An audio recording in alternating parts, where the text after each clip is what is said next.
كان من المفروض أن أدعو لهذا الاجتماع منذ أول يوم انتقلت فيه إلى هذه الحارة لكي تعرفوا من أنا، لكي تعرفوا أنني غير الذي سبقني، لكن مشاكل الحارة هي التي أخرتني.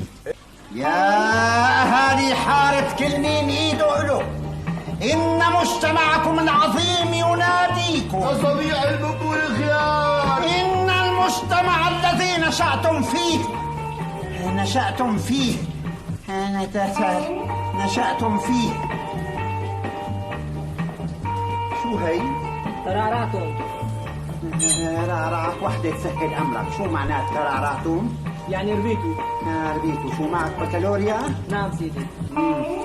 نشأتم فيه وترعرعتم. شو ترعرعتم؟ يطلب منكم أن تخدموا الآخرين وأن تضحوا في سبيل الآخرين. بدري بيه. لعنا نضحي مشان الآخرين، ونخدم الآخرين. لعاد الآخرين لو ايش خلقوا شو بيشتغلوا؟ نحن بالنسبة لغيرنا نعتبر كمان الآخرين.